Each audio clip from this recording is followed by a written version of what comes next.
Well, what do you want to know? Every day. Please. Give me a character. Who are you interested in? Arissa. Arissa, we're going to find out in the premiere what the hell happened to her, but we're only going to find out where she ended up 11 months afterwards. Season 2 takes place 11 months later, and Nolan has been on a quest to find her with clues laid in, and that will take him throughout the Tryon game, which is how you can while away the hours waiting for next June. And now he's going to do this quest alone? He's left Defiance, yes.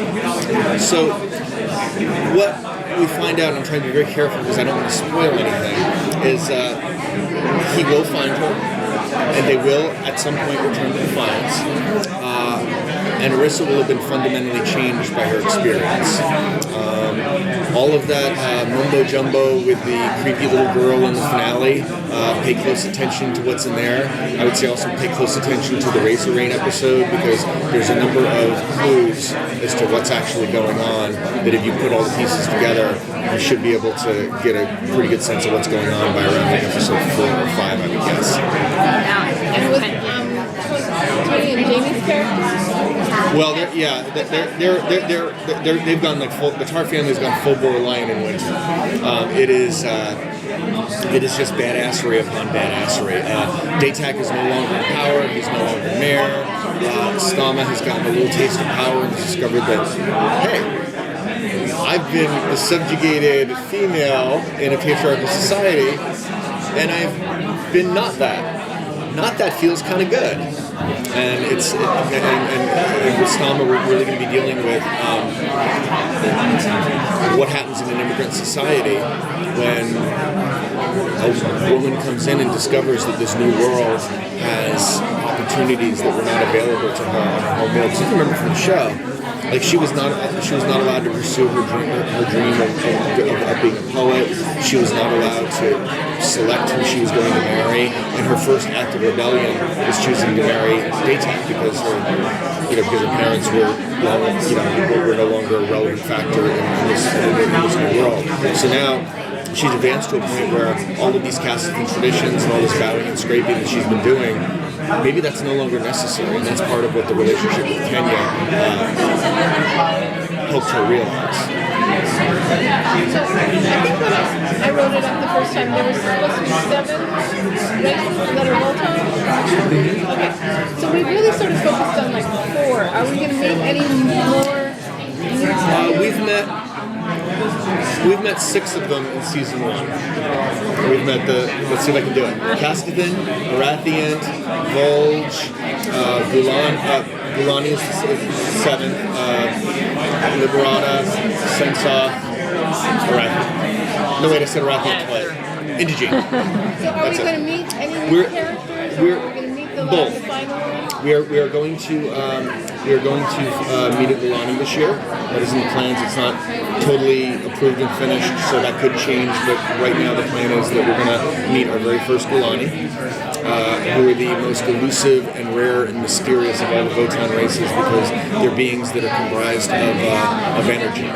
And so it's very difficult then to survive outside of a contained environment. And we're going to sort of get a sense of who they are and what they are and how they were exploited by their fellow races because their worlds were power sources, and they were used to mine gruonite back in their home world. We are going to have more indigene characters. We're going to learn more about Docula's personal life and the things that she did during the Pale Wars. Very naughty things. We're going to be meeting a new Liberata character. Varus, as a character in the video game, is going to come into the show, and he will do an episode. We'll be seeing more of Birdie, who was Rafe's sort of nanny, sort of like the Hazel of his family. And Sukar will be back, and we'll be seeing more fun with the Rathians and more Castigans being repelled to each other. Is Kenya dead?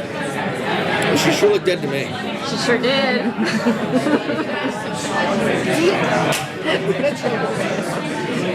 What about guest stars? Let's put it this way. if Stama wanted her dead, Stama usually gets what she wants. It just seems like she might have done it a little more harshly, perhaps. Incentive to watch. What about guest stars for the season? Have you cast anybody? We're in the process of casting Pottinger. I wish that we had like the announcement. I mean, we're looking at awesome people, but I can't really talk about even the awesome people we're looking at. We're also looking to get someone very interesting for Viceroy Mercado. Those are two of our big ones. We have an actress, a role that I'm very excited about, who we're looking at casting, who's an unknown and should be a discovery for a part of Jessica Berlin.